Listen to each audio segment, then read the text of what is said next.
أعوذ بالله من الشيطان اللعين الرجيم بسم الله الرحمن الرحيم إن الله وملائكته يصلون على النبي يا أيها الذين آمنوا صلوا عليه وسلموا تسليما اللهم صل على محمد الله أكبر الله أكبر الله أكبر الله أكبر جل جلاله ربي وأنت أرحم الراحمين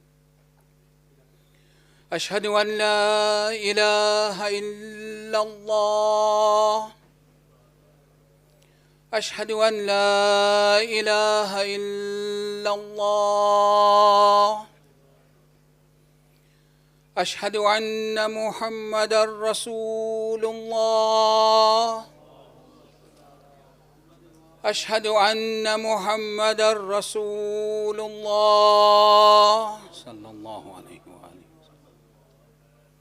أشهد أن عليا ولي الله صلوات الله أشهد أن عليا أمير المؤمنين وإمام المتقين عليا حجة الله صلوات الله سلام عليه حي على الصلاة حي على الصلاة حي على الفلاح حي على الفلاح حي على خير العمل حي على خير العمل الله أكبر الله أكبر لا إله إلا الله لا إله إلا الله اللهم صل على محمد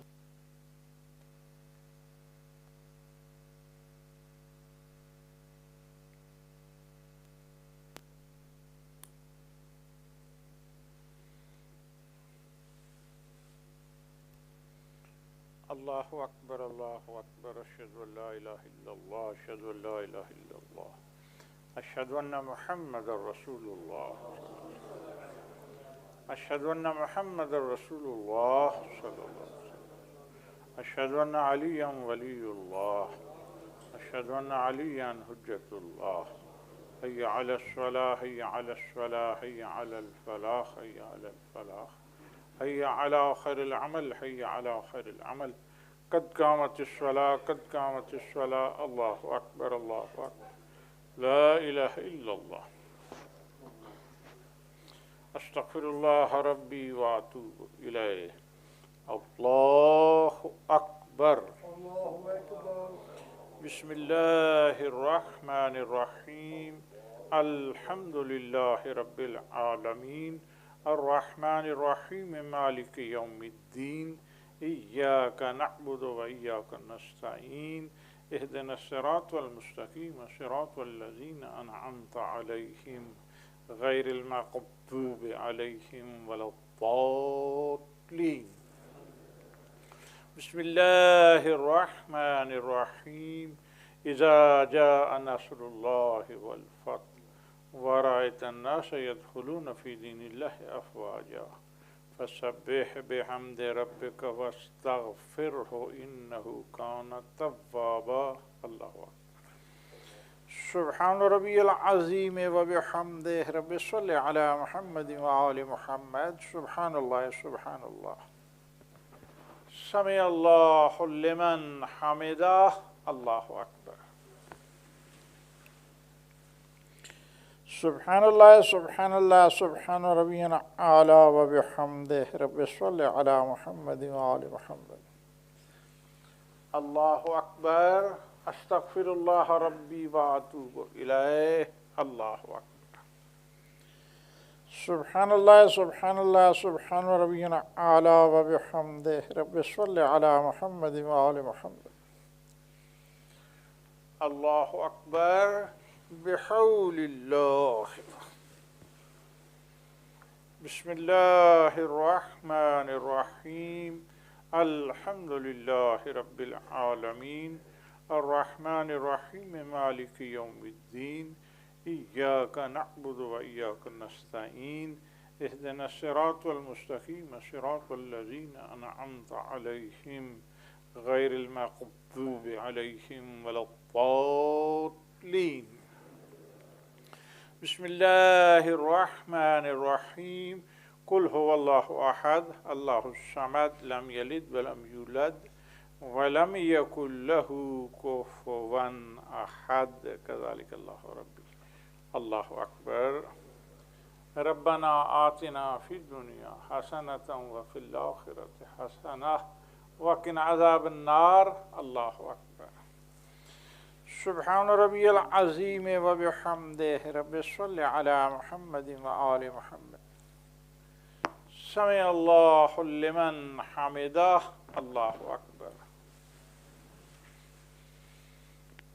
سبحان اللہ سبحان اللہ سبحان ربی الاعلی وبحمدہ رب صلی علی محمد وآل محمد اللہ اکبر استغفر اللہ ربی واتوب الیہ اللہ اکبر سبحان اللہ سبحان اللہ سبحان ربی الاعلی وبحمدہ رب صلی علی محمد وآل محمد اللہ اکبر الحمد للہ اشہد ان لا الہ الا اللہ وحدہ لا شریک لہ واشہد ان محمدا عبدہ ورسولہ اللہم صل علی محمد وآل محمد بحول اللہ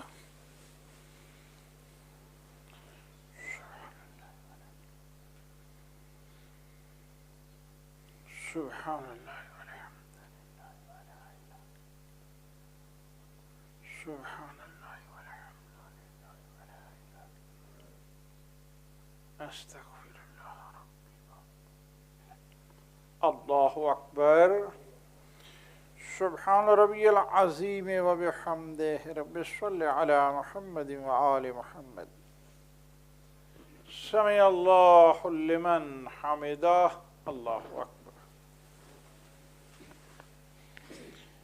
سبحان اللہ سبحان اللہ سبحان ربی الاعلی وبحمدہ رب صلی علی محمد وآل محمد اللہ اکبر استغفر اللہ ربی واتوب الیہ اللہ اکبر سبحان اللہ سبحان اللہ سبحان ربی الاعلی وبحمدہ یا لطیف ارحم عبدک الضعیف الذلیل بجاہ محمد وآل بیتہ الطاہرین اللہ اکبر الحمد للہ بسم اللہ وباللہ وخیر الاسماء للہ اشہد ان لا الہ الا اللہ وحدہ لا شریک لہ واشہد ان محمدا عبدہ ورسولہ اللہم صلی علی محمد وآل محمد السلام علیکہ ایہا النبی ورحمۃ اللہ وبرکاتہ السلام علینا وعلی عباد اللہ الصالحین السلام علیکم ورحمۃ اللہ وبرکاتہ اللہ اکبر اللہ اکبر اللہ اکبر لا الہ الا اللہ اللہم صل علی محمد وآل محمد اللہم صل علی محمد وآل محمد اللہم صل علی محمد وآل Please recite Namaz Washadu Hadya Mayyat Maroom Asif Ali Shah passed away in Pakistan and buried today. Al-Fatiha.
اللهم صل على محمد وآل محمد. بسم الله الرحمن الرحيم. يا شديد القوى ويا شديد المحال، يا عزيز يا عزيز يا عزيز، زلت بعظمتك جميع خلقك فاكفني شر خلقك. يا محسن يا مجمل يا منعم يا مفضل، يا لا إله إلا أنت، سبحانك إني كنت من الظالمين. فاستجبنا له ونجيناه من الغم وكذلك ننجي المؤمنين. وصلى الله على محمد وآله الطيبين الطاهرين. محمد وآل محمد.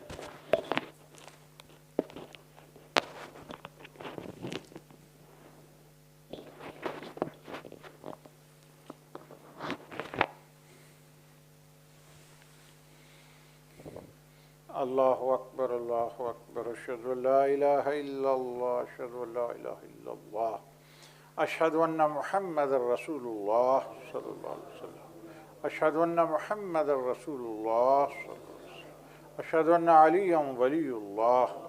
أشهد أن عليا حجة الله. حي على الصلاة حي على الصلاة حي على الفلاح حي على الفلاح حي على خير العمل حي على خير العمل. قد قامت الصلاة قد قامت الصلاة. الله أكبر الله أكبر. لا إله إلا الله. أستغفر الله ربي وأتوب إليه. الله أكبر. بسم الله الرحمن الرحيم. الحمد لله رب العالمين الرحمن الرحيم مالك يوم الدين إياك نعبد وإياك نستعين اهدنا الصراط المستقيم صراط الذين أنعمت عليهم غير المغضوب عليهم ولا الضالين. بسم الله الرحمن الرحيم. والعصر إن الإنسان لفي خسر إلا الذين آمنوا وعملوا الصالحات وتواصوا بالحق وتواصوا بالصبر. الله أكبر. سبحان ربي العظيم وبحمده. رب صل على محمد وآل محمد. سمع الله لمن حمده. الله أكبر. سبحان الله سبحان الله سبحان ربي الأعلى وبحمده. رب صل على محمد وآل محمد. الله أكبر. أستغفر الله ربي وأتوب إليه. الله أكبر. سبحان الله سبحان الله سبحان ربي الأعلى وبحمده. رب صل على محمد وآل محمد. الله أكبر. بحول الله. بسم الله الرحمن الرحيم. الحمد لله رب العالمين الرحمن الرحيم مالك يوم الدين إياك نعبد وإياك نستعين اهدنا الصراط المستقيم صراط الذين أنعمت عليهم غير المغضوب عليهم ولا الضالين. بسم الله الرحمن الرحيم. قل هو الله أحد الله الصمد لم يلد ولم يولد ولم يكن له كفوا أحد. كذلك الله ربي. الله أكبر. اللهم اغفر لنا وارحمنا وآفنا واعف عنا في الدنيا والآخرة إنك على كل شيء قدير. الله أكبر. سبحان ربي العظيم وبحمده. رب صل على محمد وآل محمد. سمع الله لمن حمده. الله أكبر. سبحان الله سبحان الله سبحان ربي الأعلى وبحمده. رب صل على محمد وآل محمد. الله أكبر. أستغفر الله ربي وأتوب إليه. الله أكبر. سبحان الله سبحان الله سبحان ربي الأعلى وبحمده. رب صل على محمد وآل محمد. الله أكبر. الحمد لله.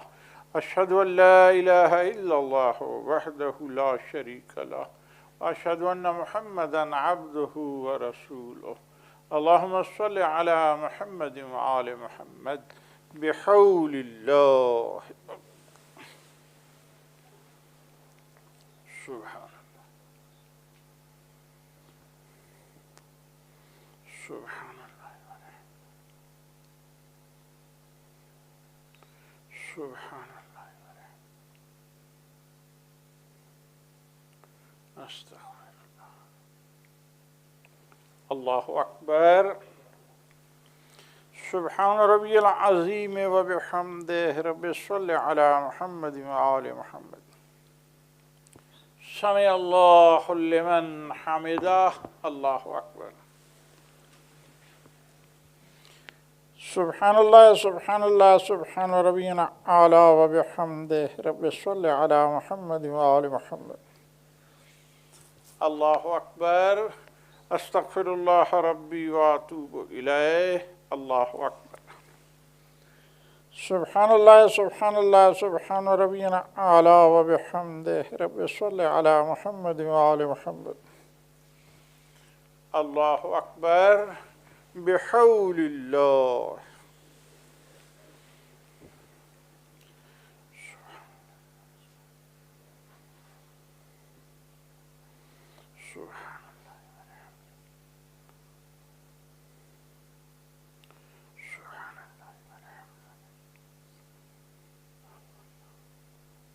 أستغفر الله.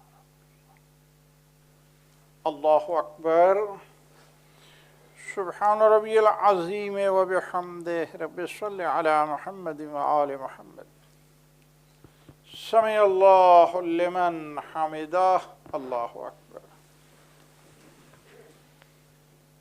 سبحان الله سبحان الله سبحان ربي الأعلى وبحمده. رب صل على محمد وآل محمد. الله أكبر. أستغفر الله ربي وأتوب إليه. الله أكبر. سبحان الله سبحان الله سبحان ربي الأعلى وبحمده. يا ولي العافية نسألك العافية عافية الدنيا والآخرة بجاه محمد وآل بيته الطاهرين. الله أكبر. الحمد لله. بسم الله وبالله وخير الأسماء لله. أشهد أن لا إله إلا الله وحده لا شريك له. أشهد أن محمدا عبده ورسوله. اللهم صل على محمد وآل محمد. السلام عليك أيها النبي ورحمة الله وبركاته. السلام علينا وعلى عباد الله الصالحين. السلام عليكم ورحمة الله وبركاته. الله أكبر الله أكبر الله أكبر. لا إله إلا الله. اللهم صل على محمد وآل محمد. الله.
محمد وآل محمد صلوات.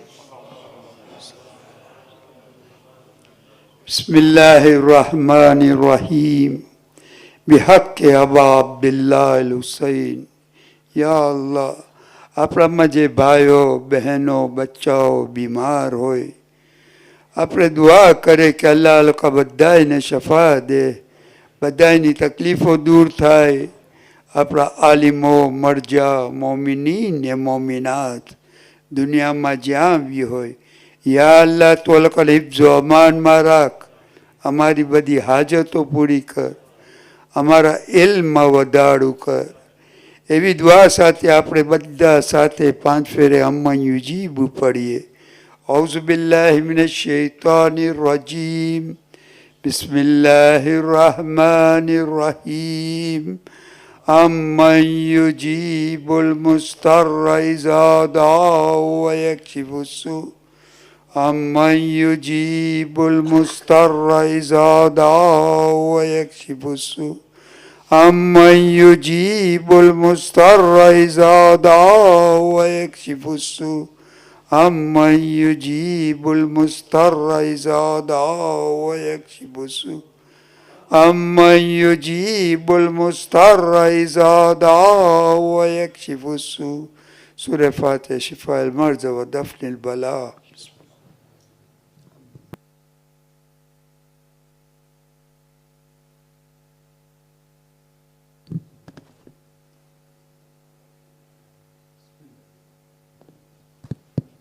اللهم صل على محمد وآل محمد. بسم الله الرحمن الرحيم.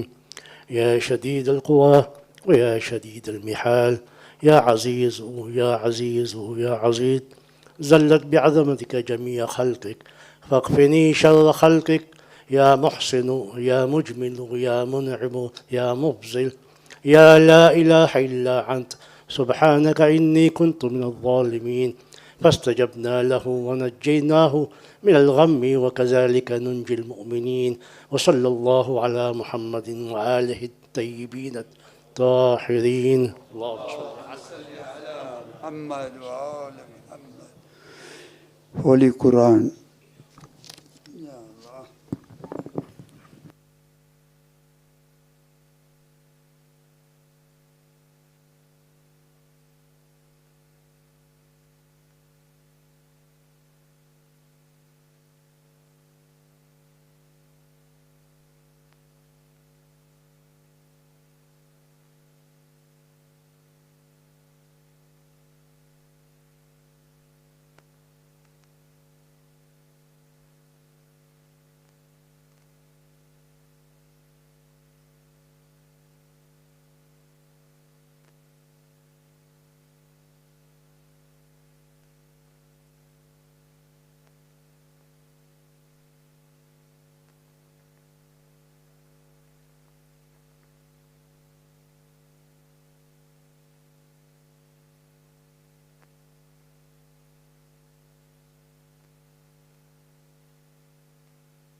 أعوذ بالله من الشيطان الرجيم. بسم الله الرحمن الرحيم. ويل للمطففين الذين إذا اكتالوا على الناس يستوفون وإذا كالوهم أو وزنوهم يخسرون ألا يظن أولئك أنهم مبعوثون ليوم عظيم يوم يقوم الناس لرب العالمين كلا إن كتاب الفجار لفي سجين وما أدراك ما سجين كتاب مرقوم ويل يومئذ للمكذبين الذين يكذبون بيوم الدين وما يكذب به إلا كل معتد أثيم إذا تتلى عليه آياتنا قال أساطير الأولين كلا بل ران على قلوبهم ما كانوا يكسبون كلا إنهم عن ربهم يومئذ لمحجوبون ثم إنهم لصالو الجحيم ثم يقال هذا الذي كنتم به تكذبون كلا إن كتاب الأبرار لفي عليين وما أدراك ما عليون كتاب مرقوم يشهده المقربون إن الأبرار لفي نعيم على الأرائك ينظرون تعرف في وجوههم نظرة النعيم يسقون من رحيق مختوم ختامه مسك وفي ذلك فليتنافس المتنافسون ومزاجه من تسنيم عينا يشرب بها المقربون إن الذين أجرموا كانوا من الذين آمنوا يضحكون وإذا مروا بهم يتغامزون وإذا انقلبوا إلى أهلهم انقلبوا فكهين وإذا رأوهم قالوا إن هؤلاء لضالون وما أرسلوا عليهم حافظين فاليوم الذين آمنوا من الكفار يضحكون على الأرائك ينظرون هل ثوب الكفار ما كانوا يفعلون صدق الله العلي العظيم. اللهم صل على محمد وآل محمد.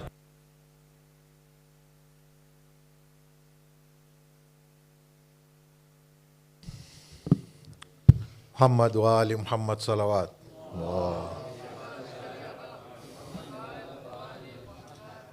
Today is Sunday, 11th September 2022, eve of 15th Safar 1444.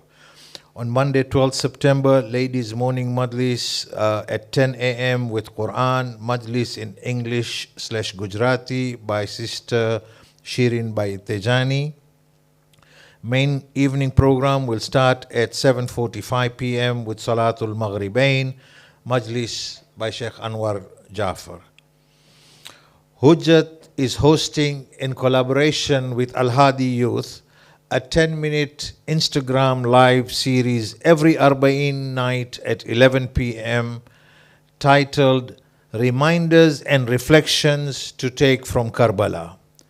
Today's speaker is Brother Muhammad Abbas Jaffer, Maj, and he will be reciting his celebrated poetry. Follow the KSIMC Instagram page to join tonight's Instagram Live, which will start promptly at 11 p.m. All are welcome to attend. Weekend Fajr Namaz program starts on Sunday, 18th September 2022 at 6 a.m. with Jamaat Namaz, followed by lecture by Maulana Qalbi Abbas Sahib, Surah Yasin, Ziyarat and Tabarruk or Niyaz. Coed census is live and available online. Many of us have already submitted, but not all. Please take a moment and go to our website or COAGE website directly and have your say so that the community needs are heard and appropriate steps taken for our future. Brothers, think back to your youth. Too long ago for me. Who taught you fiqh, tarikh, akhlaq and Quran? Now think about what you are doing to teach the next generation. Hujjat Saturday Workshop is looking for male volunteers aged 16 plus who can give at least 1 hour on a Saturday morning to help teach the next generation. Teacher training and support will be provided. Please speak to Ali Bhai at the Treasurer's desk in the main hall after the main program for further info. We have launched our emergency Pakistan flood appeal to help those suffering with torrential floods in Pakistan. The WF Aid team is on the ground serving those in need. Please donate via our website or at the Treasury desk. Recitation requests can be emailed to recite@hujjat.org. Niyaz Fund is open. Please donate generously at the Treasury desk. Those parking in Rugby are requested to pay £1 at Jamaat desk. Please switch off your mobile phones or at least keep them on silent during the program. And finally, the Tabarruk team humbly request that for health and safety reasons, please be seated after ziyarat so that Tabarruk can be served. Muhammad wa Ali Muhammad salawat.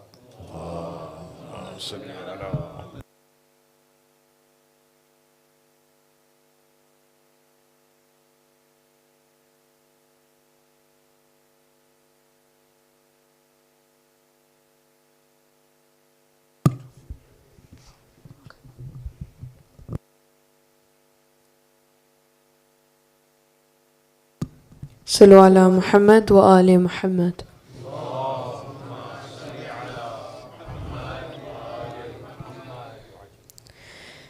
دکھتے ہیں میرے کان سلا دو مجھے بھیا سلا دو مجھے بھیا تم ماں کی طرح بھیا تم ماں کی طرح لوری سنا دو مجھے بھیا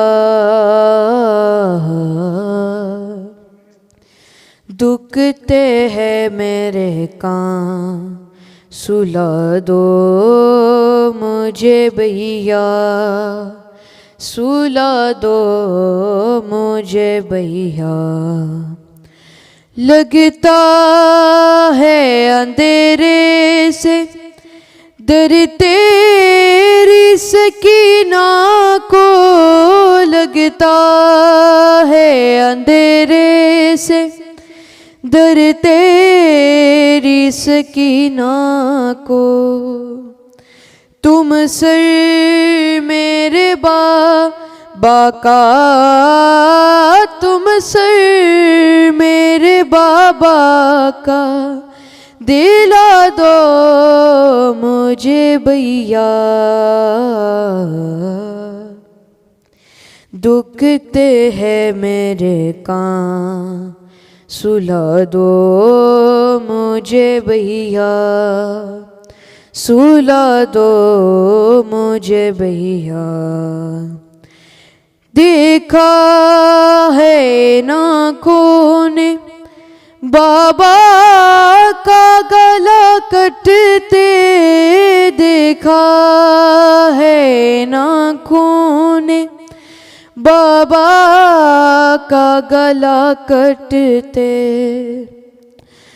بھولوں گی بلا کیسے بھولوں گی بلا کیسے بتا دو مجھے بھیا دکھتے ہیں میرے کان سلا دو مجھے بھیا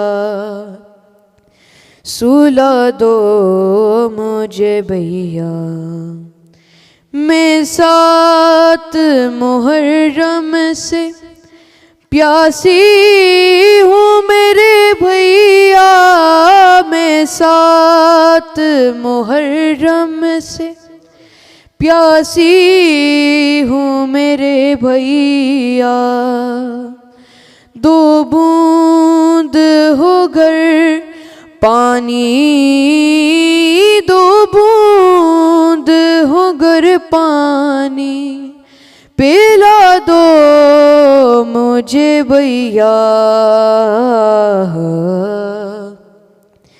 دکھتے ہیں میرے کان سلا دو مجھے بھیا سلا دو مجھے بھیا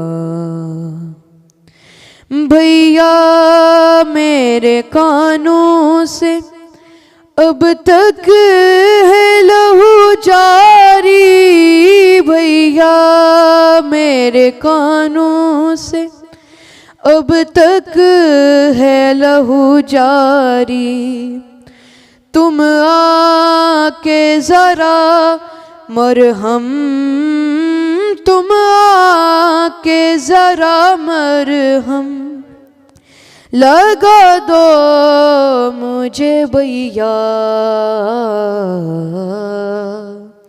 دکھتے ہیں میرے کان سلا دو مجھے بھیا سلا دو مجھے بھیا کرتا ہے ستم ظالم سونے بھی نہیں دیتا کرتا ہے ستم ظالم سونے بھی نہیں دیتا آگوش امامت میں آگوش امامت میں چھپا لو مجھے بھیا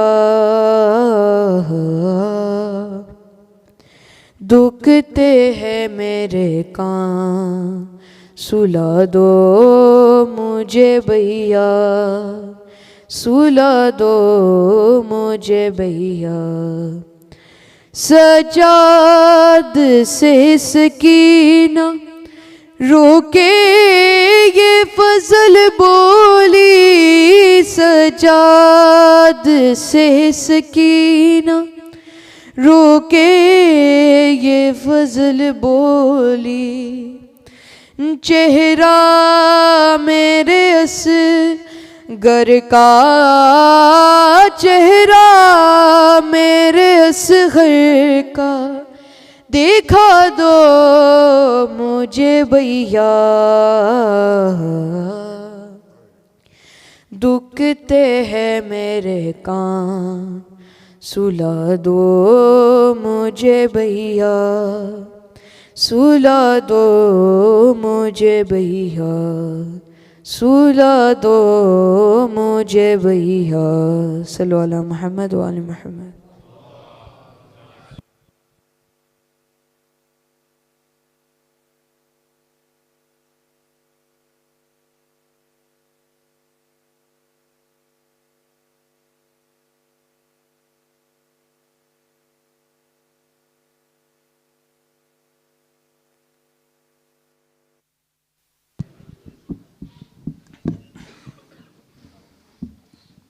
رحم اللہ من قرأ سورة الفاتحة بسم اللہ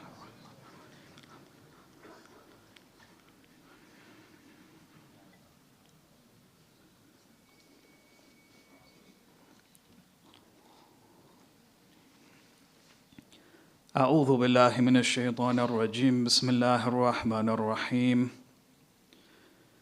الحمد للہ رب العالمین والصلاة والسلام على اشرف الانبیاء والمرسلین سیدنا ونبینا وحبیب قلوبنا وشفیع لذنوبنا وطبيب نفوسنا أبي القاسم محمد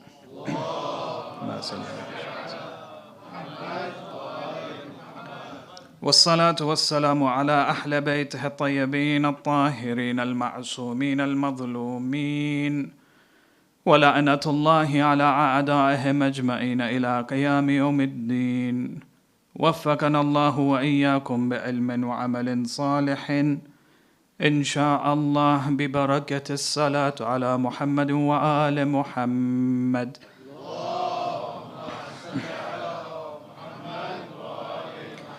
أما بعد فقد قال الله الحكيم في كتابه الكريم بسم الله الرحمن الرحيم محمد رسول الله والذين معه أشداء على الكفار ورحماء بينهم آمنا بالله صدق الله العلي العظيم. اللهم صل على محمد وعلى محمد. Respected elders, brothers and sisters, Assalamu alaikum wa rahmatullahi wa barakatuh. When we speak about the discussions of moral vices and virtues, you find that there are certain vices and virtues which are considered to be instinctively, innately good and bad. In other words, you don't need the religion of Islam to tell you that being good to others is naturally good, or being kind to others is good, or being compassionate, or being benevolent, being altruistic. At the same time, you don't need the religion of Islam to tell you that arrogance is evil, jealousy is evil. When you look at the religion of Islam emphasizes that on a social level we should uphold virtues and we should try and demean the effects of vices within our souls. When you look at our social, for example, interactions with one another, if there is a friend circle that someone is involved in, and let's imagine, for example, your peers or your friends or your colleagues at work are toxic, they have arrogance within them, they are selfish, they are jealous when they compete with one another, naturally you pull yourself away from that. You don't like it because it's a toxic environment and you can feel it in the air. Interactions with them becomes very miserable. Likewise, when you come across certain individuals, they are kind, they are, for example, empathetic, you're naturally pulled towards such characters because it's something that you feel good with. And you want to be associated with people who are generally good in comparison to people who are generally toxic. When you look at, for example, the idea of being kind, now you see the religion of Islam comes forward with the idea that yes, you should adopt virtues, but there is a limit to it. At times, you can't always be kind. Kind is good, but you're not meant to be kind throughout your life, every walk of life. There are certain stages where you have to show unkindness, for example. You have to create that balance. In certain circumstances, in certain situations, it's okay to be angry. It's okay to, for example, stand up against someone. And that's often, many a times, that involves being a bit rude. That balance has to be created. I'll give you an example of anger. You see, there's one thing that I've noticed when you refer to the biographies of the Ahlul Bayt alayhim as-salam. You realize that anger, they only displayed anger under one circumstance. And that was when the religion and the principles of Islam were being attacked.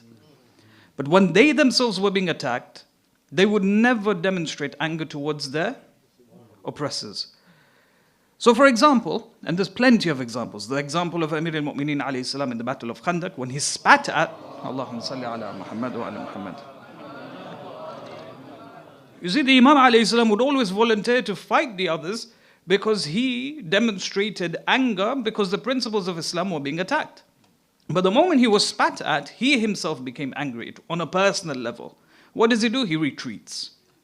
I'll give you another example. In the time of Imam Baqir alayhi salam, one of the companions came towards him. Allahumma salli ala Muhammad wa ala Muhammad. And he said to him, look, there's a piece of narration that's being circulated amongst the Sunni population. He said, which narration? He said, it's narrated from Ka'b al-Ahbar. Now, Ka'b al-Ahbar was one of the He was a chief rabbi at the time of Umar ibn al-Khattab. Umar became very good friends with him. He became one of the advisors of the second caliph and so on and so forth. So Ka'b al-Ahbar used to be a rabbi and he converted to the religion of Islam. Now he was one of the most knowledgeable rabbi of his time. But what happened was when he came towards the religion of Islam, all of a sudden Islam was now being interpreted through a Jewish perspective. And so what happened was the teachings of Islam were now being belittled, but Jewish teachings were now being promoted. So one of the ahadith that he came forward with was, and by the way, many ahadith have been delivered by Ka'b al-Ahbar. So one of the narrations that he proposed to the people was, and it's a very odd narration, he says that every day the Kaaba performs sujood to Masjid al-Aqsa.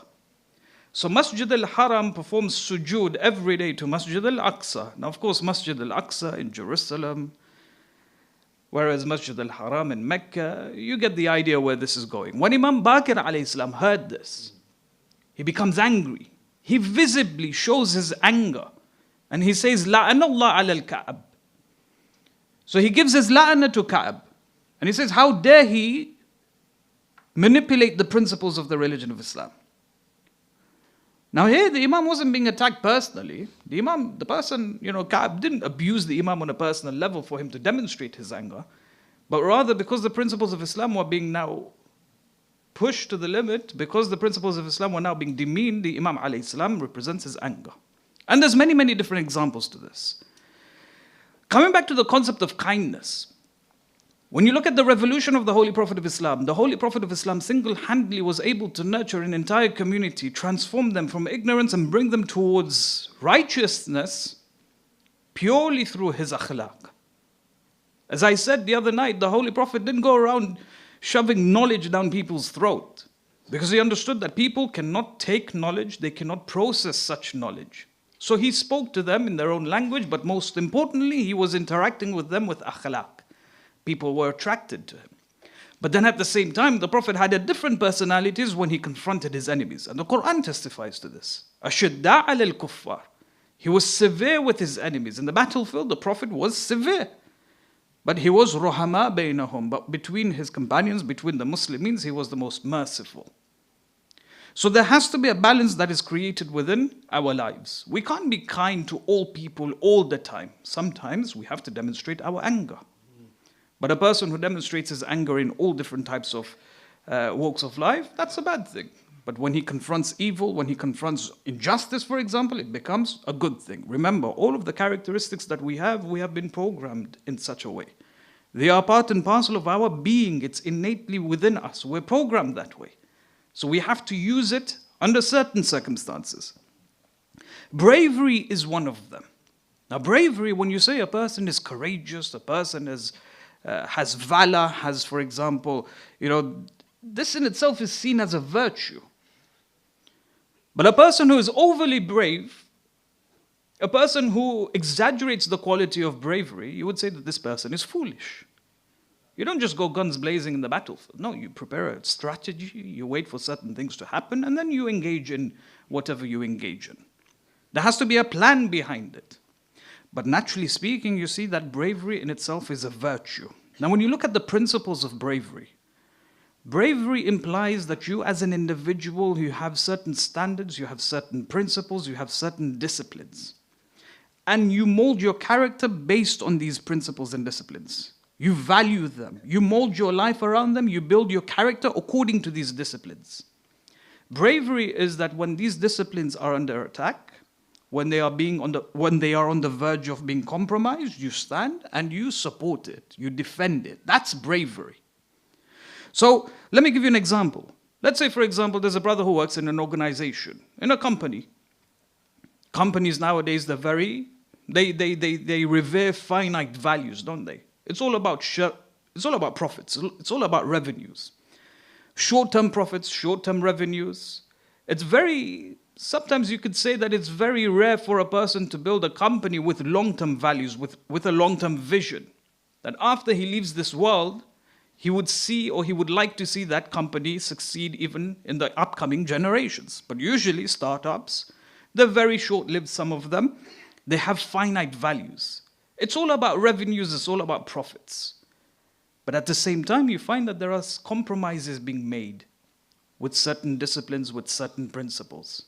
Sometimes there is the violation of morality. Sometimes moral or even ethical values are being compromised, simply because the person wants to see the figures rise and for the figures to increase. The mistake here is that people focus only on the short term without recognizing long-term effects. The environment that they're in, they're pressurized. And many of these pressures are overwhelming. And so what happens is, these values that you hold so dear in your heart, at times have to be compromised because of these pressures. For a person to stand up and say, look, I have these principles and these disciplines and I won't compromise on them, that's a form of bravery. So bravery is not just fighting in the battlefield, it's actually standing up to preserve the values that you hold dearly in your heart. I'll give you another example when it comes to prayers. I'm sure many of you have heard the Maulana sit on the minbar and encourage the mass to pray on time. Imagine you're working for a company. It's time for salah. The value and the discipline of the Muslim is that they should go and pray on time. You know, very interestingly, when you refer to the aqwal, the opinions of the ulama, many of them say you should pray on time. And we come up with all sorts of excuses. You know what, I'm dirty. I need to go shower and then pray. He says, no, go pray. Praying whilst you are dirty and sweaty, because you're praying in that the time of fadila, it has more rewards than you think. Much more than if you were to just delay, cleanse yourself, and then stand on the musalla to Allah subhanahu wa ta'ala. So we come up with all sorts of different excuses. I remember in the house at one time, one of our teachers, it was time for salah, we were having a discussion, it was time for salah, and he said, all right, go pray. He said, but we haven't finished the discussion. He said, whatever you're doing at the time of prayers, develop the idea that it will never be successful for you. If you develop that mentality, whatever you're doing, it will never be successful. There will never be barakah and khair in it. Because you're now compromising it between working, continue to work, and prayers. And you are now giving priority to one over the other. So when it comes to prayers, it's time for prayers, but then naturally the people will carry on working until their particular task is over. By that time, an hour has gone by, 2 hours has gone by. But if a person was to actually put his foot down and say, look, there are certain standards that I uphold, you ask your employer that this time in particular, I will go and pray. Whether I'm in a meeting, whether, for example, I'm in the middle of a task, this particular time for 10 minutes, I'll go and offer my prayers and then we'll come back and continue. You wouldn't imagine how much respect you would garner just by introducing such a condition. As in, if you speak to the people who pray on time whilst working for some of the prestigious companies, they get respect because of the discipline they uphold, because of the standards that they have, because of the ethics that they hold. Everyone begins to know that this person, at this 10 minutes of the day, he goes to pray. No one should disturb him. And because of that, people naturally begin to respect you because they now see you as a person of discipline and as a person of principles. Nowadays, within these societies, you have to go and mingle with some of your colleagues, many of them in the pubs. It becomes hard for us to say no at times. Why? Because the peer pressure is there. Because the pressure is overwhelming. But if you were to put your foot down and actually set up certain principles and say, look, I will mingle with you, but it can't be in the pub, you will nurture respect. You will nurture respect from the people around you. You will garner that respect from the people around you. You wouldn't believe how far it goes. I used to have a friend in the house, he said, I used to work for a prestigious accountancy firm. And the people, they used to complain to my employer. He said, I used to have a Jewish employer. They used to go and complain and say that this person wouldn't come and engage with us and he wouldn't socialize with us and so on and so forth. He said, my boss approached me one day and he said to me, why do you not join us? He said, because wherever you guys go to socialize, I can't go there. Because there's alcohol. You guys go drinking, you're surrounded by alcohol. That's not part of my religion. This is the discipline that I have. This is the standards that I have. If you go elsewhere, then perhaps I'll join you. He said that my boss from that day onward, he would defend me whenever my other colleagues would say things about me behind my back. once you recognize yourself, or once you show and carry yourself as a person of discipline, as a person of principles, naturally the people will begin to respect you. Because people love people who are disciplined, people who have respect for themselves. Sallu ala Muhammad wa ali Muhammad.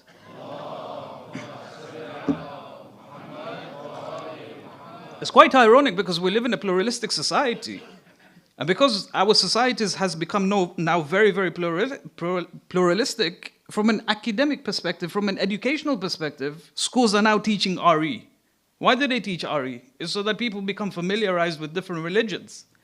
So that they understand that, look, this is a pluralistic society and people have different values and morals and different disciplines. So everyone knows what Muslim values are, what Islamic values are. That you can't go out into the pubs, for example. That you need to pray. If you were to carry on working during the time of Salah, or you were to go to the pubs and socialize, people know what your values are as a Muslim. And in reality, you're telling the people that, look, even though I attribute myself as a Muslim, these divine values, I can compromise on them. And that makes people think that you're a person without discipline, that you're a person without principles. And that makes you a person with less respect. Think about that. When you work for Allah subhanahu wa ta'ala, Allah will help you. And you won't imagine how powerful this is. We should always think good about Allah subhanahu wa ta'ala. You take one step towards God, Allah will take 10 towards you. Whatever or however harsh the conditions are, as long as you preserve your disciplines, your religious disciplines, Allah will preserve you. And He will preserve your dignity as well. When it comes to the concept of leadership, when you look at the whole concept of bravery, remember our discussion is about Imam al-Sajjad alayhi salam when he is now confronting Yazid. Allahumma salli ala Muhammad wa ala Muhammad. When he confronts Yazid, he says, look, you as the Bani Umayyah, you lack many of the qualities that a leader should have.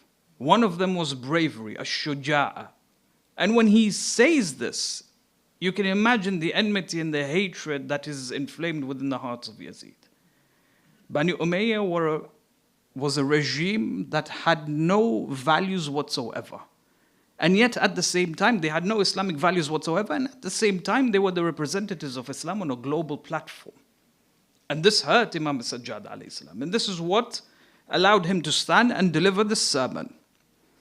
When a leader lacks bravery, and it's absolutely necessary for a leader to be brave, because you realize that that position, there's a lot of pressure that is thrown towards them. Externally, there's, for example, threats from outside.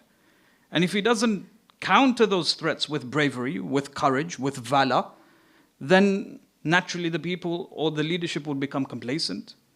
They would face humiliation.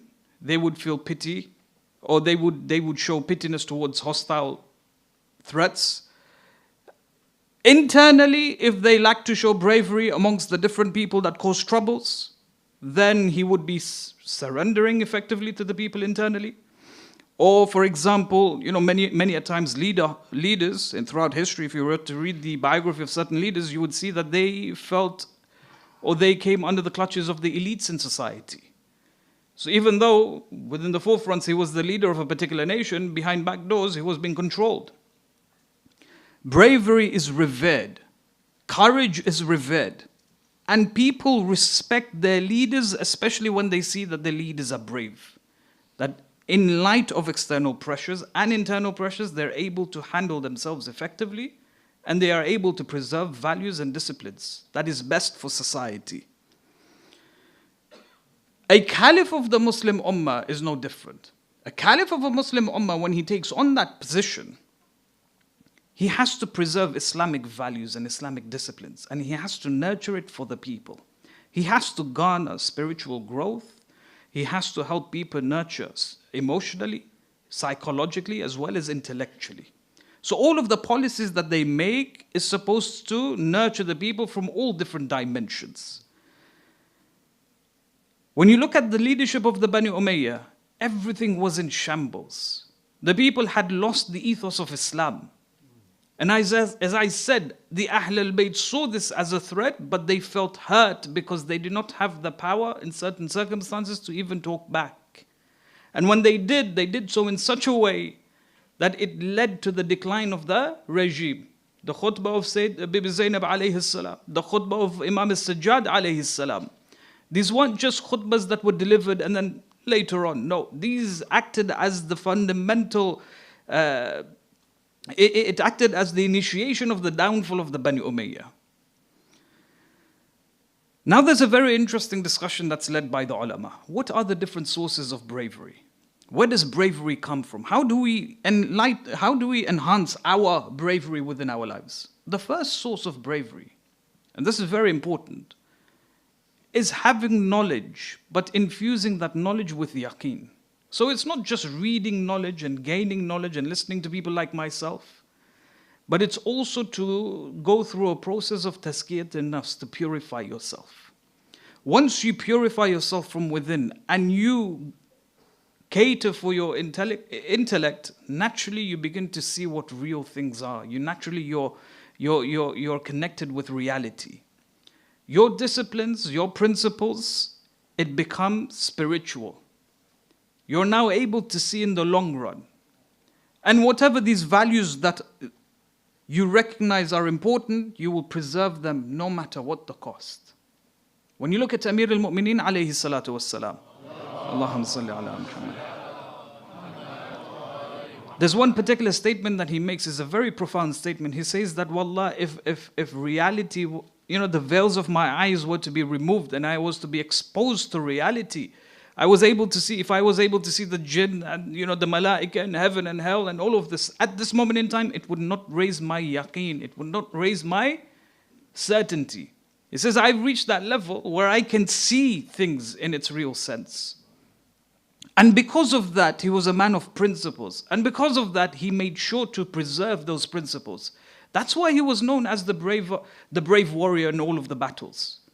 As in, think about that. There's a very beautiful discussion behind this. When you look at certain battles, the Imam alayhi salam always comes to the forefront to preserve the religion of Islam. But sometimes in history, you recognize that the Prophet of Islam used to send delegations, he would give jobs or, for example, different tasks to different other individuals. He wouldn't give them directly to Amir al-Mu'mineen alayhi salam. In the Battle of Khaybar, is a beautiful example. It's in the Battle of Khaybar, the first delegation went towards the forts of Khaybar. They failed, they came back. Then the Prophet sends a second delegation, a second group of soldiers and militants to go towards the forts of Khaybar. They failed, they came back. And then what happens? And then he says, I will give the flag to a man who will go and he will conquer the forts of Khaybar. He gives it to the Imam alayhi salam. The Imam goes on the third, go, and he of course destroys the whole forts of Khaybar. Why does the Prophet do that? Why doesn't the Prophet just immediately give the task to Imam alayhi salam and say, just go and destroy the forts? Why does he give it to the first two and then later on gives it to the third? And this happens elsewhere. In Surah Al-Adiyat of the Holy Quran, وَالْعَادِيَاتِ ضَبْحًا فَالْمُورِيَاتِ قَدْحًا فَالْمُغِيرَاتِ subha. There's a story, there's a history behind it. They say that there was a group of 12,000 mushrikeen who gathered in a valley known as Al-Yabis. So they all gathered there and they made a pledge with one another. And they said that we are here to destroy the message of the Holy Prophet of Islam. If we engage in a battle and our brothers fall on the battlefield, we would not disperse. That's the pledge we're making. We will stay and fight until every last one of us is dead. That's the pledge that they made. They said, we will destroy Islam. 12,000 is a large number. Say Jibreel alayhi salam came towards the Holy Prophet of Islam. He said, Ya Rasulullah, the people of Al-Yabis, they've gathered, the mushrikeen have gathered in the place of Al-Yabis. There's 12,000 in numbers. That was a considerable threat that the Prophet faced. So the Prophet sends the first delegation. They go through the tracks, they come towards the valley of Al-Yabis, and then there's a confrontation. The head of the mushrikeen came out, and the head of the Muslims came out. They had a face-to-face conversation. The head of the mushrikeen said, look, we don't have any beef with you. We've got beef with the Holy Prophet of Islam. We want him. You, as an individual, you're related to us. So we're not going to harm you. We have no quarrel with you. After this discussion ended, this person turned around and he told his soldiers, he said, let's go. And there were only 400 Muslims that confronted an army of 12,000. He said, let's go home. So the head of the delegation, not the general, but the head of the delegation or one of the people in the army, he turned to them and he said, the Prophet told us that we have to confront them. We can't just go home. What are you doing? You're going against the orders of the Holy Prophet of Islam. He said, the Holy Prophet has made me the general. I make the decisions. We have to go back. So they came back. When the Prophet heard that this person walked away from a confrontation, he was very upset. Very, very upset. He showed and demonstrated his anger. He said, I'll send a second delegation. He sends a second delegation. Again, they go towards the valley of Al-Yabis. Again, there's a confrontation between the mushrikeen and the Muslims. A verbal confrontation. Again, the mushrikeen said what they said. They said, look, we don't have any quarrel with you. The Prophet is whom we want. And Ali ibn Abi Talib is the person that we want. After this conversation ended, they decided to come back. Again, the Prophet was visibly angry. He said, I'll give the delegation to Ali alayhi salam. And what the Imam alayhi salam does, very interesting hadith, what the Imam alayhi salam does, he takes a different route. He takes a much harsher route. He goes towards the different, unknown areas of the mountains. And he approaches Al-Yabis from one of the different areas which they had never anticipated. In the break of dawn, the Imam alayhi salam recites Fajr, and then he sprints towards the army of the mushrikeen. And he enters the precincts, and he literally just demolishes their entire infrastructure from within. And he takes all of the prisoners back to the city of Medina. The narration says, Imam Jaffer as-Sadiq alayhi salam says, Allahumma salli ala Muhammad. He says that this battle in particular, the war booty that was acquired was so significant, it was equal to the war booty that was acquired from the gates of Khaybar.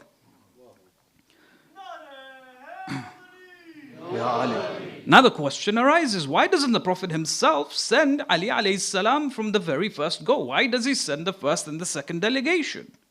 Well, the answer is there in the Holy Quran. When Sulaiman is there with his committee, and then he asks the people, which one of you will bring me the throne of Sheba for me? The jinn stands and he says, Al-Ifrit, he stands and he says, I will bring the throne of Sheba for you before you even stand up from your position. Nabi Sulaiman's response is interesting. He says, no, I want it faster than that. I said, why? How long does it take to stand up from your seating position? It's like, what's the hurry? Bilqis is on her way. It will take her a few weeks to get there. Why do you need the throne now? Asif ibn Barakiyah says, I'll bring it to you before your eyes blink, before your eyes flutter. And the next thing you know, the throne of Bilqis is there in the palace of Sulaiman. Now here's a more interesting discussion. Why doesn't Sulaiman do it himself? We're talking about a prophet of Allah subhanahu wa ta'ala. There's one hadith mentioned by Amir al-Mu'mineen alayhi salam. He says that when it comes to bravery, I have never encountered a person who was as brave as the Prophet of Islam. In one of the narrations, he says that when in the midst of battle, when things would become severe for us, we would go to the Holy Prophet of Islam. And the enemies would approach him, and he would be closer to the enemies than us. We would seek safety from the Prophet of Islam. So imagine the bravery of Ali alayhi salam that we've all heard of. The Prophet is of a different level altogether. Why doesn't the Prophet fight in the battlefield? Why does he send delegations, or why does he send Ali alayhi salam to fight for him? It was to show the people who the next caliph would be. This was one of the ways, one of the manifestations of announcing to the people that, look, I am referring to Ali alayhi salam again and again and again because there's a reason behind it. Just like how Sulaiman said to the people, or allowed Asif to bring the throne of Bilqis, it was to announce to the people that after him, Asif will be the caliph after me. There's a message behind that. So the bravery of Ali alayhi salam is not just to praise him, but it's actually an indication of his khilafah after the Prophet of Islam. There's a very interesting hadith of the Imam alayhi salam, Imam Hussein Aba Abdullah salawatullahi wa salamu alayhi. When Yazid takes power or takes over the caliphate, it was hurtful for the Imam to see that now the religion of Islam was being mocked. Shame was now coming towards the principles of Islam. So he turns to his companions And he says, do you not see the truth? The truth which has been abandoned. Do you not see the evil that people do not speak out against? He says, living or dying in the state of preserving the values and the principles of Islam will bring about true happiness. And living in the state of humility and allowing evil to overshadow the principles of Islam, that is the worst. That is when a human being is utterly degraded. And so the whole movement of Karbala takes place. When you look at Imam Sajjad alayhi salam in his lifetime, the speech that he delivers in Kufa as well as in Sham, this was a manifestation of his bravery, considering the fact that he was in the midst of his enemies. People were being abusive, people were throwing rubbish, sticks and stones, and yet he had the voice to speak out against his enemies. The second source of bravery is when a person has stamina, when a person has patience. Patience can bring about bravery. When you have, or when you're surrounded by enemies, or when you're surrounded by an ethos or an ideology that devalues the principles and the ethics of Islam, the disciplines of Islam, it takes stamina to actually go through it, to go through the whole process. You need patience to go through the whole process. Without patience, you yourself would sacrifice these principles. Imam Sajjad alayhi salam, after Kufa alayhi salam, they placed him in the worst of conditions. The narrations, some of them say that he was placed on a camel without a saddle. And for him to be dragged in such a way, chains around him, bleeding from all different parts of his body. The patience that he held, controlled his emotions. When he enters the precincts of Sham and then delivers the sermon, we have to honor that whole movement that he went through. The third level or the third source of bravery is through lineage. And we know there are some narrations that speak about this as well, that a person inherits bravery from their forefathers. When you look at the lineage of Imam Sajjad alayhi salam, the fourth holy Imam, we see that all of them were brave like no other. Amir al-Mu'mineen alayhi salam, Imam Hassan alayhi salam, Imam Hussein alayhi salam. In the Battle of Jamal, for example, the Imam sends his son Muhammad ibn Hanafiyyah to lead a delegation against the opposition. He fails. He comes back. He says that the heat of war was too severe for me. He said, don't worry, I'll send Al-Hassan alayhi salam to go and fight. Imam Hassan goes and he defeats the entire army. In that one single move that he strategically plans out, he was able to put an end to the war. Muhammad ibn Hanafiyyah is shocked. He says, how was Hassan able to do it and I wasn't able to do it? And the Imam says to him, Ya Muhammad, he is the son of Rasulullah. He says, Muhammad, Hassan is not my son. And Muhammad is a bit baffled. He says, what do you mean he's not your son? He is your son, he's my brother. He says, no, he's Ibn Rasulullah. He is the son of the Holy Prophet of Islam. So when you look at bravery, bravery in itself can be inherited. When you look at Abbas alayhi salam, why does Amir al-Mu'mineen choose Banin as a wife? Because he wants children that would be brave and would be subservient to Abu Abdullah alayhi salam, looking into the long term, that they would serve the Imam alayhi salam on the 10th of Muharram. So bravery can be inherited as well. And there was no one as brave as Imam Sajjad alayhi salam in that particular time. Geographical locations can also nurture bravery. Think about it. If a person was to live, for example, in the mountains, in the harshest of environments, naturally you would say that they are much more braver than people who live in the cities. They go through a period of life, they go through certain harshness, they're able to live, they're able to nurture themselves, and they are naturally much more braver. Some of them hunt for food, some of them engage in all of these different things that we would never think about. Placed under certain circumstances, you could see that level of bravery come from them because of the geographical locations that they were living in. When you look at the history of the Ahlul Bayt alayhim salam, even though they used to live within the cities, they would live in such a way that the people would feel sorry for them. They would be surrounded by all sorts of luxuries, yet they choose a lifestyle that is difficult, purposely. A zuhud, asceticism, When you have the world in your hands, but you do not allow the world to overpower you or overwhelm you. We know that the Ahlul Bayt were quite affluent. The amount of charity that they would give, people would rely on them. Many people would come towards them in their doors. And the Imams would give. So they had the money, they had the resources to live a very luxurious life, but they choose to live a life to serve as a principle. That nurtures bravery as well, that you keep a distance from the world. They say that when Yazid confronts Imam al-Sajjad, or rather Imam al-Sajjad confronts Yazid, there's a very interesting dialogue that takes place between the two. There's a conversation that takes place. Yazid says to Imam al-Sajjad, he says, what do you think about all of this? He says, what do you mean? He says, how Allah has helped us and how Allah has destroyed you. The Imam alayhi salam says, look, everything that has been decreed by Allah has been decreed before the earth and the skies were even created. Yazid turns to his advisors and says, he has a little chat with his wuzara. And they say to him, Yazid, why do you bother with him? Just kill him. Just get rid of him. When Imam Sajjad hears this, he says, Yazid, see, the difference between you and Fir'aun is that you are worse than Fir'aun. Yazid says, why? He says, because when Musa and Harun came towards Fir'aun and they confronted Fir'aun, this is exactly what happened. Fir'aun turned to his wuzara, he turned to his advisors, he said to them, what should I do with Musa and Harun?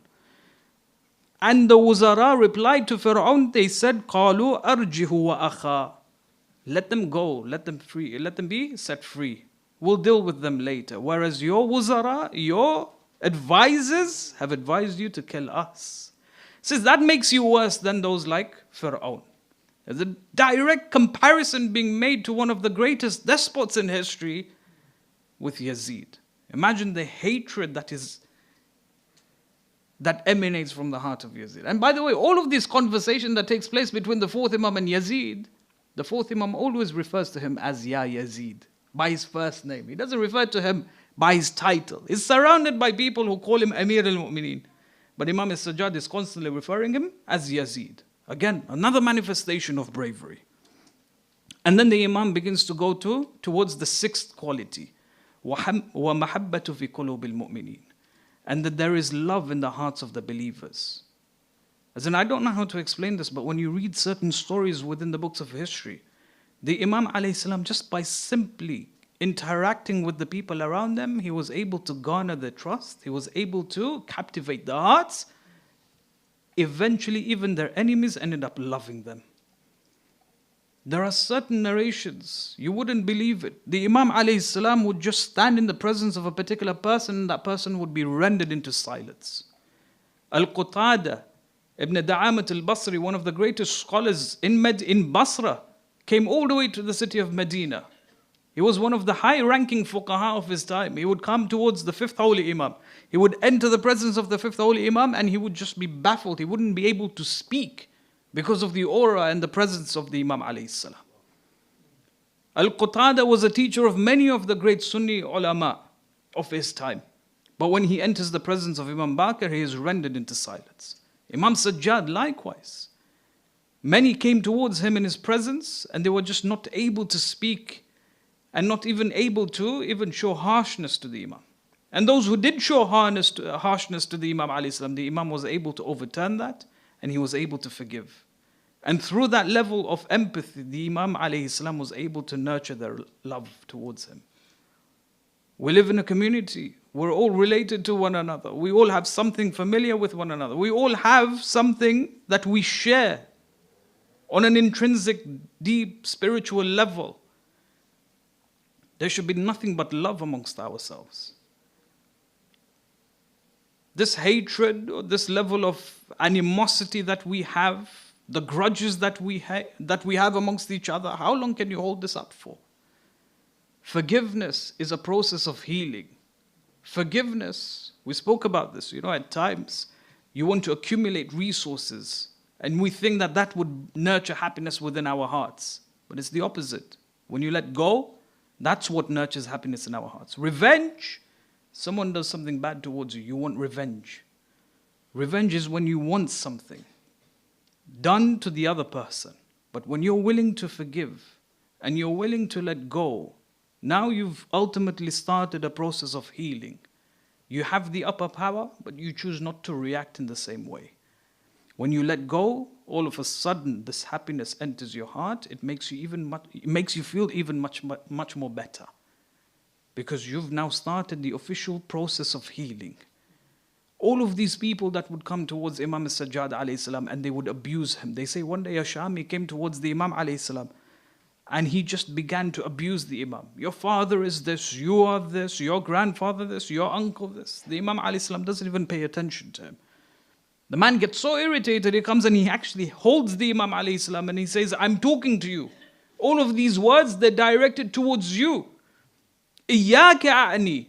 The Imam replies, he says, وَأَنْكَ أَقْضِي. He says, and I'm overlooking all of the things that you're telling me. And then the Imam recites this verse, وَالْكَاذِمِينَ الْغَيْظِ وَالْعَافِينَ عَلَى النَّاسِ. He says, I'm willing to forgive and overlook your deficiencies. وَإِذَا خَاطَبَهُمْ الْجَاهِلُونَ قَالُوا سَلَامًا. When a jahil comes towards you, you should recognize and realize that this person doesn't know what he's talking about. There's no need for me to nurture hatred towards him. There are certain levels of deficiencies that we all have, and we should all be willing to overlook them. And that's exactly what the Imam alayhi salam did. And he was able to nurture the love of the mu'mineen around him. You turn towards Karbala, people like Zuhair ibn al-Qayn, people like even, for example, Hur ibn Yazid al-Riyah, people like Wahab. They were able to love the Imam alayhi salam even though they had very minimal interactions with him because of their akhlaq. You know, in history at the time of the fourth holy Imam, there's a small war that took place known as Al-Hurra or Harra. It was when certain revolutionaries stood up and they fought against the Bani Umayyah. And this was the start of the fall of the decline of the Bani Umayyah. All of these small insurrections were taking place all over the Muslim Ummah. When this began, some of the revolutionaries stood up in Medina, and it was so severe that all of the different associates of the Bani Umayyah, they left the city of Medina. The governor, everyone, they just abandoned Medina. They left behind their palaces, their goods, their possessions, even their wives and children. They abandoned everything and they escaped.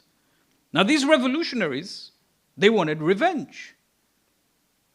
And these soldiers of the Bani Umayyah, these supporters of the Bani Umayyah, the governors and whatnot, they left behind children and women.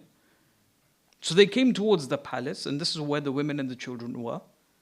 Imam al-Sajjad alayhi salam quickly goes towards the palace, he takes them out, and he brings them to his own house. He looks after them, he gives them food, he gives them clothing, he gives them whatever they need, a place to rest. One of the women said, Wallah, when we were in the palaces, our men, our husbands would not treat us the way Imam al-Sajjad alayhi salam treated us. The warmth, the welcome, the respect that he showed us, not even our own men showed us. And they testified to this. In front of the enemies, the Imam alayhi salam would just be caring, and he would be warm, and he would be empathetic. You say that when the head of Abu Abdullah alayhi salam was heading towards the city of Sham, وَالْمَحَبَّةِ فِي قُلُوبِ الْمُؤْمِنِينَ is when just by interacting with the Imam, there would be an automatic sense of love for them. When this head was heading towards Sham, the Qafila were heading towards Sham, they came towards this monastery. And there was a Christian priest in that monastery. And very rarely he would come out of this monastery. From outside of this window, he saw the caravan coming, but he saw nur emanating from within the caravan. So he quickly comes out. An old man. He comes out and he comes towards the soldiers and he asks, he says, what is this? Who is this person? I said, this is Hussein. He says, who is his father? He says, it is Ali. He says, who is his mother? He says, Fatima. He says, which Fatima? He says, Fatima, the daughter of Muhammad. He says, which Muhammad? He says, Muhammad al-Rasulullah. And then he says to them, he says, woe on you. This is the grandson of Rasulullah that you've gone and killed? He says, Wallah, my father had left behind 10,000 dirhams for me. I inherited 10,000 dirhams from my father. That's all I have in this world. It says, I will trade it to you just for me to look after the head of Aba Abdullah alayhi salam for one night. They took the money, they gave him the head. He carried the head back towards the monastery. He takes it to his room, he places the head, and he begins to wash the head of Aba Abdullah, and he begins to clean all the blood from the face of the Imam alayhi salam. Then he perfumes the head.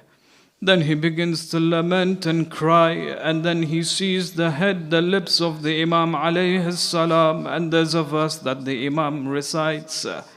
أم حسبت أن أصحاب الكهف والرقيم كانوا من آياتنا عجبا. Do you think that the people of the cave are a wondrous signs? Meaning Imam al-Hussein alayhi salam was saying that I too am one of the wondrous signs of Allah. As he's reciting this verse, the priest begins to lament and cry.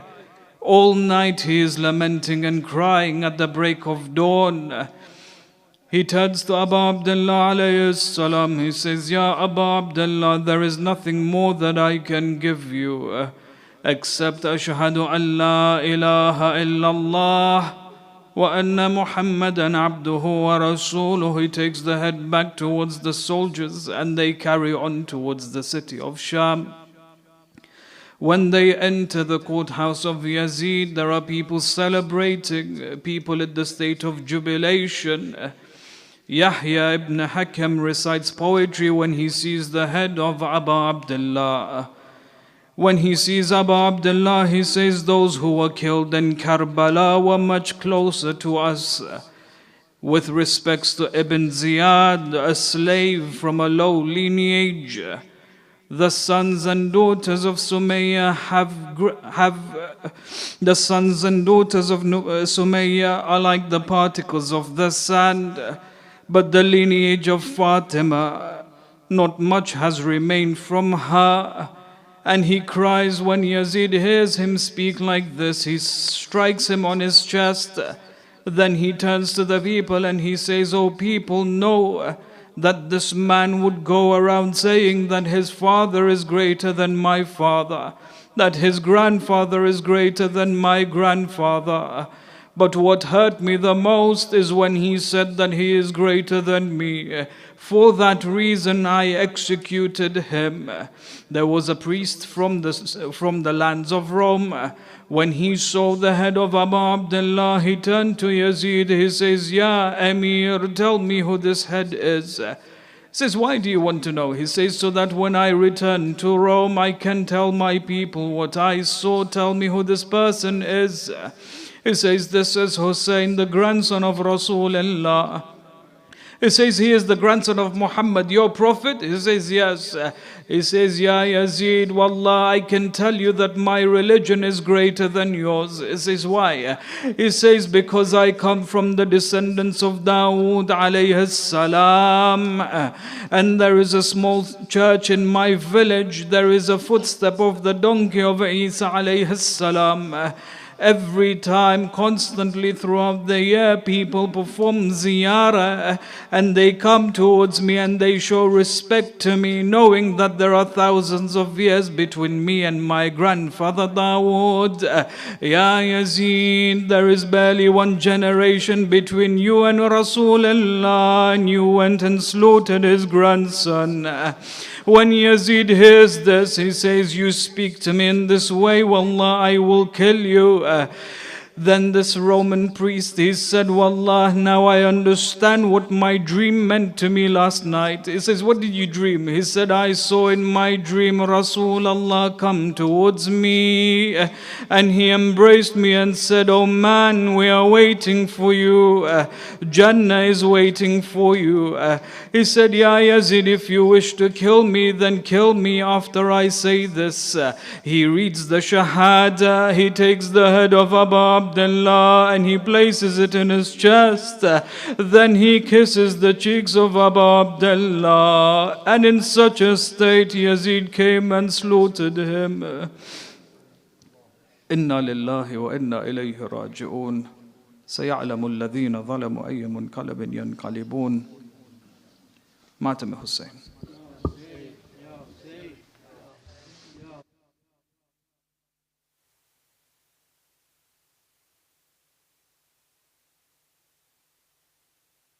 Ya Hussein, Ya Hussein, Ya Hussein, Ya Hussein, Ya Hussein, Ya Hussein, Ya Hussein, Ya Hussein, Ya Hussein, Ya Hussein, Ya Hussein, Ya Hussein, Ya Hussein, Ya Hussein, Ya Hussein. اب تو آ جاؤ شہنشاہ وفا، اب تو آ جاؤ شہنشاہ وفا، اب تو آ جاؤ شہنشاہ وفا، اب تو آ جاؤ شہنشاہ وفا، اب تو آ جاؤ شہنشاہ وفا، اب تو آ جاؤ شہنشاہ وفا. رو رو کہتی تھی سکینہ رن میں، رو رو کہتی تھی سکینہ رن میں، لٹ گئی ثانی زہرا کی ردا. اب تو آ جاؤ شہنشاہ وفا، اب تو آ جاؤ شہنشاہ وفا، اب تو آ جاؤ شہنشاہ وفا. شمر نے مارے تماچے ہے میرے گالوں پہ، جھرکیاں دے کے اٹھایا ہے مجھے، جھرکیاں دے کے اٹھایا ہے مجھے. بابا کی لاش پہ رونے نہ دیا. اب تو آ جاؤ شہنشاہ وفا، اب تو آ جاؤ شہنشاہ وفا، اب تو آ جاؤ شہنشاہ وفا. چھین کر سب کی ردائیں اور جلائے خیمے، ایسے لوٹا ہے مسلمانوں نے، ایسے لوٹا ہے مسلمانوں نے، نہ کیا آل محمد کا خیال. اب تو آ جاؤ شہنشاہ وفا، اب تو آ جاؤ شہنشاہ وفا، اب تو آ جاؤ شہنشاہ وفا.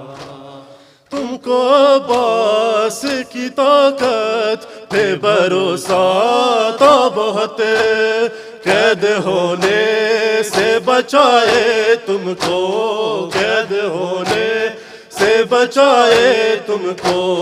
آ کے شمر نے زینب سے کہا، اب تو آ جاؤ شہنشاہ وفا، اب تو آ جاؤ شہنشاہ وفا، اب تو آ جاؤ شہنشاہ وفا. شام جانے کے لیے قافلہ تیار ہے جو، ان میں ایک رات کی بیاہی ہے کھری، ان میں ایک رات کی بیاہی ہے کھری. ہاتھوں سے اترا نہیں رنگ ہنا. اب تو آ جاؤ شہنشاہ وفا، اب تو آ جاؤ شہنشاہ وفا، اب تو آ جاؤ شہنشاہ وفا، اب تو آ جاؤ شہنشاہ وفا. توڑ دی مار کے اکبر کے جگر میں برچی، اور ستمگر نے کہا مولا سے، اور ستمگر نے کہا مولا سے، یہ سنا ہے کہ تو صابر ہے برا، اب تو آ جاؤ شہنشاہ وفا، اب تو آ جاؤ شہنشاہ وفا، اب تو آ جاؤ شہنشاہ وفا، چھین کر سب کی ردائیں اور جلائے خیمے، ایسے لوٹا ہے مسلمانوں نے، ایسے لوٹا ہے مسلمانوں نے، نہ کیا آل محمد کا خیال،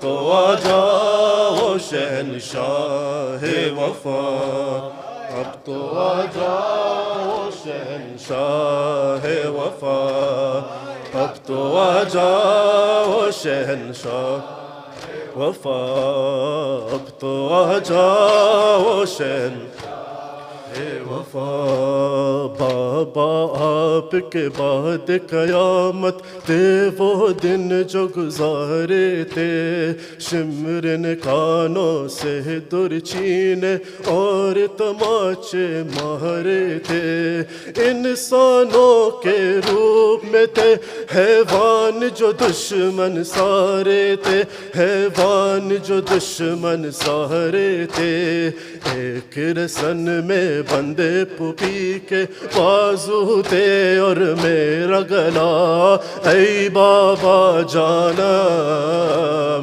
اے بابا جانم، اے بابا جانم، اے بابا جانم، اے بابا جانم، اے بابا جانم، بے کس ہو اور بے بس ہو، میں شیر خدا کی پوتی ہوں، آپ کے سینے پہ سوتی تھی اب مہدی میں سوتی ہوں، کوئی نہیں جو آنسو پہنچے، قبر میں بھی میں روتی ہوں، قبر میں بھی میں روتی ہوں، یاد آتا ہے تر پاتا ہے لہر پہ جانا اموں کا، اے بابا جانم، اے بابا جانم، اے بابا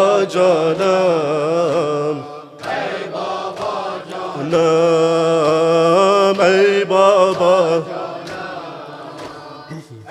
بابا جانم، ننھے اصغر کو اماں نے کتنے پیار سے پالا تھا، اس کے دم سے گھر میں ہمارے خوشیاں اور اجالا تھا، تیر گلے میں لگتے ہی بابا نے اسے سنبھالا تھا، بابا نے اسے سنبھالا تھا، اصغر ویرانے میں گھبرایا تو کون سنبھالے گا، اے بابا جانم، اے بابا جانم، اے بابا جانم،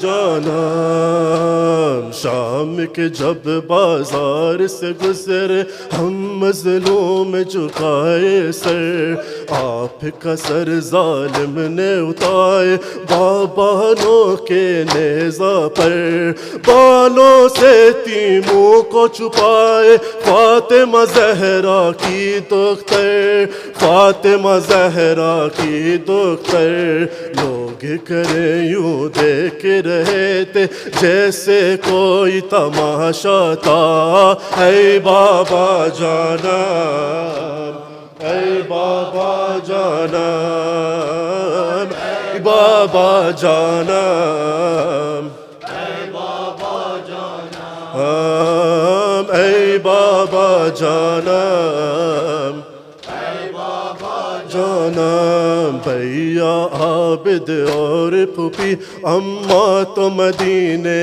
جائیں گے، گریا کر کے اہل وطن کو سب روداد سنائیں گے، پرسا دیں گے پرسا لیں گے، سب کو گلے لگائیں گے، سب کو گلے لگائیں گے، یہ بھی کہیں گے قید ستم میں مجھ کو وطن یاد آتا تھا، اے بابا اے بابا جانا، اے بابا جانا، جانا، اے بابا،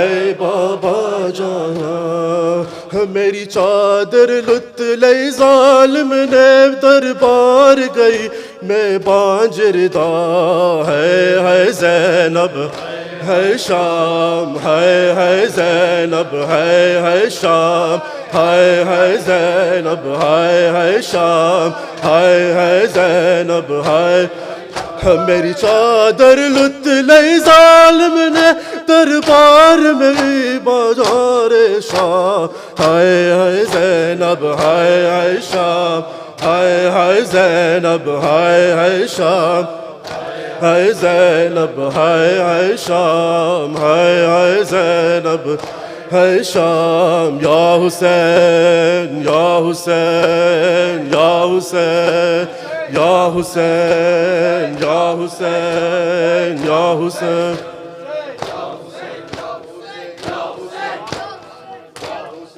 صلوات علی محمد وآل محمد.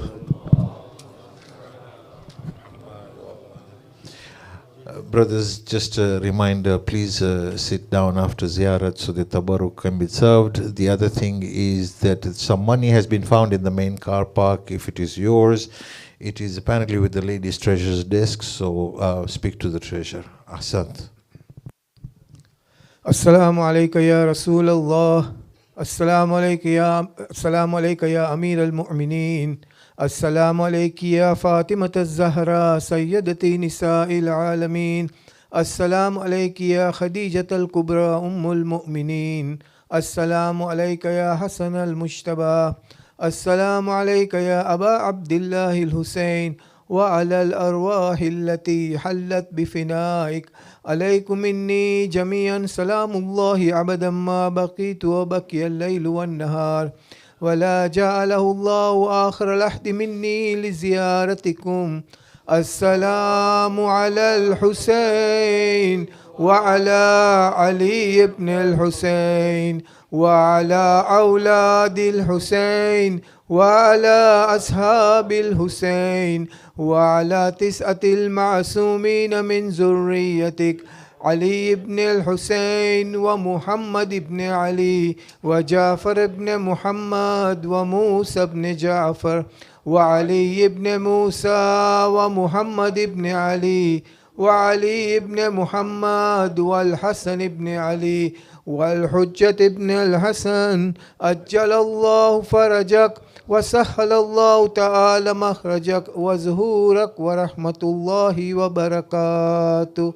بسم الله الرحمن الرحيم. اللهم كل وليك الحجة ابن الحسن صلواتك عليه وعلى آبائه في هذه الساعة وفي كل ساعة وليا وحافظا وقائدا وناصرا ودليلا وعينا حتى تسكنه أرضك طوعا وتمتعه فيها طويلا برحمتك يا أرحم الراحمين.